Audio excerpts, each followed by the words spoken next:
नमस्कार, एक बार फिर से बहुत बहुत स्वागत है आपका हमारे YouTube चैनल जगत ज्ञान में। आपने अक्सर 64 बिट और 32 बिट के बारे में सुना होगा, कई बार मेरे मुंह से ही सुना होगा कि 64 बिट का विंडोज डाल लो या 32 बिट का विंडोज डाल लो। तो आज की वीडियो में मैं यही बताऊंगा कि 64 बिट और 32 बिट में क्या फर्क होता है, और बस इनका फर्क ही नहीं बताऊंगा, मैं ये भी बताऊंगा कि ये बिट होता क्या चीज है, आखिर इसका क्या लॉजिक है। साथ ही थोड़ा बहुत मालूम है इसके बारे में तब भी ये वीडियो पूरा देखिए, शायद कुछ अलग जानने को मिले। बिल्कुल भी नहीं मालूम है आपको तो आप टेंशन मत लीजिए, मैं आपको समझा के ही दम लूंगा। चलिए शुरू करते हैं। देखिए, ये बिट की कहानी जो है प्रोसेसर से शुरू होती है। अब आप सोच रहे होंगे, नहीं जी हमने तो सुना है कि विंडोज बिट में होता है 64 बिट का विंडोज और 32 बिट का विंडोज। कुछ लोग सोच रहे होंगे नहीं, हमने तो सॉफ्टवेयर के बारे में सुना है कि सॉफ्टवेयर 64 बिट का होता है, फलाना सॉफ्टवेयर 32 बिट का होता है। तो टोटल मार के यहाँ पे तीन चीज हैं अलग अलग बिट की।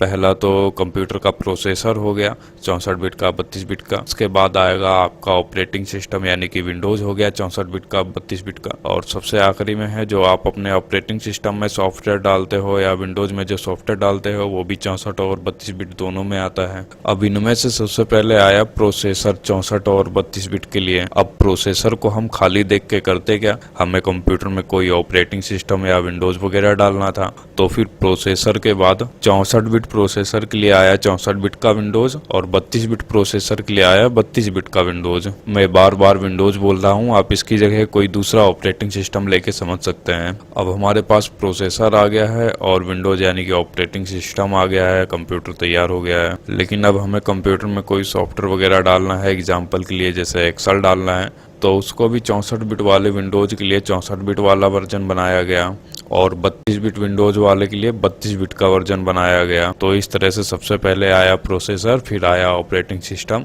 और आखिरी में आया सॉफ्टवेयर। हम बिल्कुल बेसिक से शुरुआत कर रहे हैं। अभी तक आप ये समझे कि इन तीनों में से कौन सा किसकी वजह से आया है और क्यों आया है, और साथ में ये भी समझ गए होंगे कि 64 बिट और 32 बिट का मेन लफड़ा प्रोसेसर से स्टार्ट होता है और क्यों होता है। इसके लिए हमें सबसे पहले बिट के बारे में समझना पड़ेगा कि आखिर ये बिट ही क्या चीज है। मेन कहानी की जड़ तो बिट ही है। सबसे पहले हम शुरुआत करेंगे कि ये 1 बिट क्या होता है, 2 बिट क्या होता है, 3 बिट से क्या होगा, और इसको देखते देखते आप समझ जाएंगे कि 32 बिट से क्या हो रहा है और 64 बिट से क्या हो रहा है। आपने कई जगह सुना होगा कि कंप्यूटर 010101 की वैल्यू पे चलता है। इस 0101 का मतलब ये होता है कि कंप्यूटर हमारा जो भी कुछ याद रखता है, इसमें जो भी डाटा स्टोर होता है, जो भी सेव रहता है, उसको वो 0101 के नाम से ही पहचानता है। अब ये 0101 प्रोसेसर के लिए एक एड्रेस की तरह भी है और एक घर की तरह भी है, क्योंकि कुछ ढूंढना होगा तो 0101 के नाम से ढूंढेगा, और कुछ स्टोर करना होगा, कुछ सेव करना होगा तो वो भी 0101 की हिसाब से सेव किया जाएगा। अब मानिए जैसे कि हमारे पास सिर्फ 1 बिट है, तो यहाँ पे हम कितनी वैल्यू स्टोर कर सकते हैं, 0 और 1। 1 बिट में 2 ही अक्षर आ सकते हैं, 0 और 1। अब जैसे कि हमारे पास स्पेस अवेलेबल है 2 बिट की, तो यहाँ पे हम 0101 कितने तरह के सेव कर सकते हैं, देखिए आप स्क्रीन पे।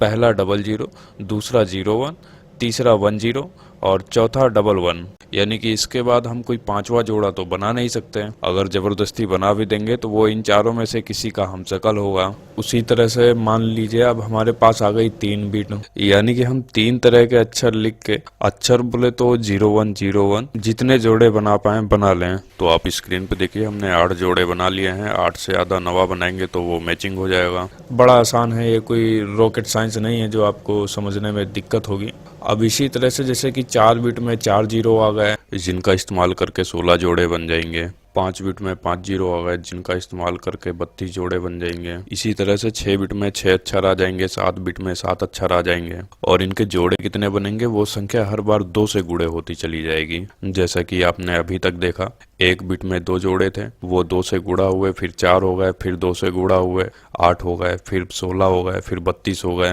इसी तरह से 32 अक्षरों का इस्तेमाल करके यानी कि 32 बिट का इस्तेमाल करके कितने सेट निकलेंगे, कितने जोड़े निकलेंगे, मैं आपको मुंह से तो बता ही नहीं सकता। आप स्क्रीन पे देख सकते हैं कितना बड़ा नंबर है। अभी ये जो इतना बड़ा नंबर निकला है ये है बाइट में, इसे हम याद तो रख नहीं सकते हैं, और लंबा इतना है कि बोलने में बार बार दिक्कत होगी, इसलिए हम इसे अब छोटा करेंगे, शॉर्ट फॉर्म में करेंगे। सबसे पहले हम इन्हें किलोबाइट में कन्वर्ट करेंगे, यानी कि केबी में। केबी में कन्वर्ट करने के लिए इसे 1024 से डिवाइड करना है, क्योंकि एक केबी के अंदर 1024 बाइट आती है। और फिर केबी भी बहुत बड़ा नंबर हो जाएगा, उसको हम एमबी में कन्वर्ट करेंगे, यानी कि मेगाबाइट में। इसके लिए फिर हमें 1024 से डिवाइड करना पड़ जाएगा, क्योंकि एक एमबी में 1024 केबी आती है। अब आप देख सकते हैं 4096 एमबी बना है। 4096 एमबी को जीबी में कैलकुलेट करने के लिए 1024 से भाग करेंगे, तो टोटल मार्केट जो वैल्यू आई है वो है करीब 4 जीबी। इसका मतलब हमारा जो 32 बिट वाला प्रोसेसर है वो 4 जीबी से ज्यादा याद नहीं रख सकता है।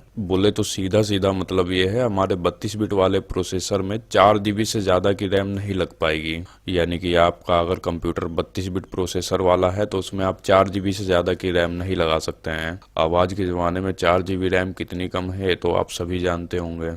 कंप्यूटर में कोई भी हैवी सॉफ्टवेयर, हैवी गेम वगैरह चलाने के लिए 4 जीबी रैम तो कम ही पड़ जाती है। 8 जीबी 16 जीबी चाहिए होती है, तो और ज्यादा रैम सपोर्ट करना 32 बिट प्रोसेसर के बस की तो बात थी नहीं। इसलिए आया 64 बिट का प्रोसेसर। अब इसी के लिए 64 बिट का ऑपरेटिंग सिस्टम यानी कि विंडोज भी लाना पड़ा, और फिर ऑपरेटिंग सिस्टम आ गया तो फिर सॉफ्टवेयर भी लाना पड़ा 64 बिट का।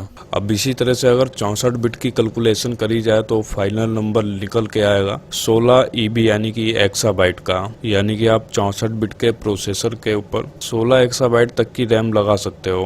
अब ये एक्साबाइट क्या होता है मैं आपको बताने की कोशिश करूंगा। जैसे कि 1024 जीबी का हो गया एक टीबी, और 1024 टीबी का हो गया 1 पीबी, और 1024 पीबी का हो गया 1 ईबी यानी कि एक्साबाइट। मतलब ये हम 64 बिट के प्रोसेसर के ऊपर दिल खोल के जितनी चाहे जितनी रैम लगा सकते हैं। अब मैं एक सवाल पूछना चाहूंगा आपसे कि बताइए 64 बिट का प्रोसेसर सबसे पहले कौन सी कंपनी लाई थी, इंटेल या AMD? बहुत सारे लोगों का जवाब होगा कि इंटेल ही लाई होगी 64 बिट का प्रोसेसर।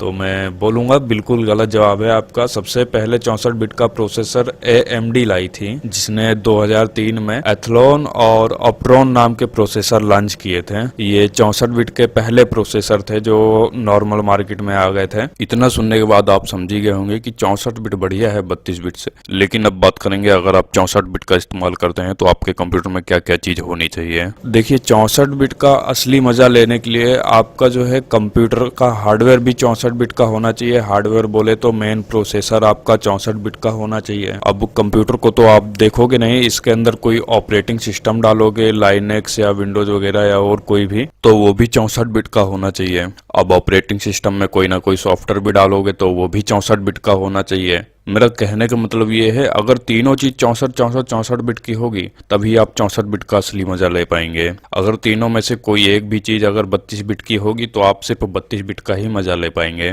वैसे अगर प्रोसेसर 32 बिट का होगा तो उसमें 64 बिट का ऑपरेटिंग सिस्टम नहीं डलेगा, और 64 बिट का ऑपरेटिंग सिस्टम नहीं डलेगा तो 64 बिट का सॉफ्टवेयर कैसे डलेगा। फिर भी कई लोग ऐसा करते हैं कि 64 बिट वाले कंप्यूटर में यानी कि 64 बिट वाले प्रोसेसर में 32 बिट का विंडोज डाल देते हैं, तो फिर वो 64 बिट का मजा नहीं ले पाते हैं, 32 बिट उनका फालतू में चला जाता है। मुझे लगता है आप समझ गए होंगे मैं क्या समझाना चाहता हूँ। यानी कि तीनों का कॉम्बिनेशन बनना चाहिए। तीनों में से एक भी 32 बिट का है तो आप 4 जीबी से ज्यादा रैम का इस्तेमाल नहीं कर पाएंगे।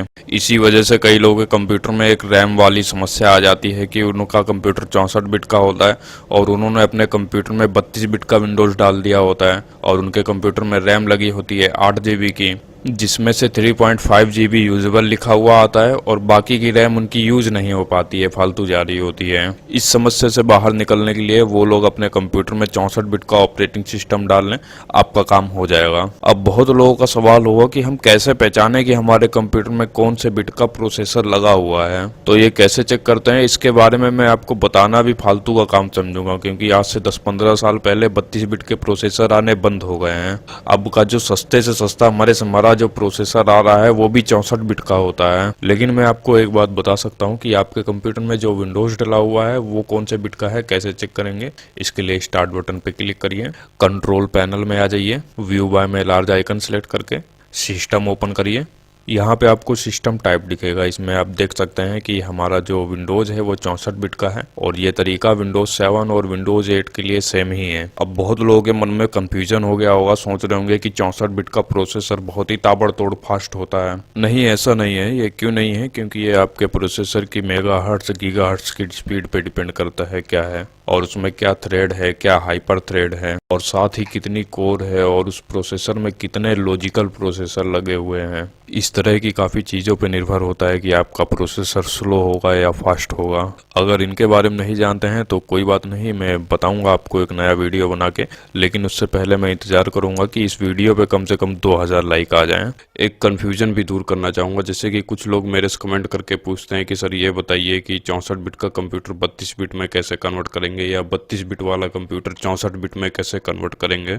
सबसे पहले अगर आप प्रोसेसर कन्वर्ट करना चाहते हैं, ये तो बिल्कुल मूर्खों वाली बात हो जाएगी, क्योंकि ये एक हार्डवेयर है और हार्डवेयर को बदला नहीं जा सकता। बात करेंगे विंडोज की, तो देखिए विंडोज को भी नहीं कन्वर्ट किया जा सकता 64 बिट से 32 बिट में या 32 बिट से 64 बिट में। माइक्रोसॉफ्ट इसके लिए अलाउ ही नहीं करता। क्यों नहीं अलाउ करता? क्योंकि जब दोनों सिस्टम इंस्टॉल होते हैं तो दोनों का आर्किटेक्चर बिल्कुल अलग अलग होता है, बिल्कुल दोनों का ये समझ लीजिए शरीर अलग अलग होता है। और अगर फिर भी कोई जुगाड़ लगा के अगर कन्वर्ट कर भी दिया जाए तो जो विंडोज के अंदर कुछ सॉफ्टवेयर वगैरह प्रोग्राम वगैरह इंस्टॉल होते हैं उनको भी कन्वर्ट करना पड़ जाएगा, तो खाम खां का झमेला पड़ जाएगा। इससे अच्छा आप कन्वर्ट करने के लिए क्या करें, अपना विंडोज फॉर्मेट कर लें और नया विंडो इंस्टॉल कर लें। विंडोज 7, 8 या 10 कैसे इंस्टॉल करते हैं इसके लिए मैंने काफ़ी वीडियो बनाए हुए हैं, आप इसी चैनल पे देख सकते हैं। और कन्वर्ट करने के बारे में यूट्यूब पे जितने भी वीडियो हैं वो सब फर्जी हैं। मैं उम्मीद करता हूँ मैंने अभी तक जो बताया आपको आप अच्छे से समझ गए होंगे। फिर भी कोई डाउट है, कोई समस्या है, किसी नए टॉपिक पे वीडियो चाहते हैं तो आप मुझे कमेंट करके ज़रूर बताइए और साथ ही सब्सक्राइब जरूर कर लीजिए कंप्यूटर से जुड़ी और भी वीडियोज देखने के लिए। मिलेंगे नेक्स्ट वीडियो में, तब तक अपना ध्यान रखिए और एंजॉय करिए।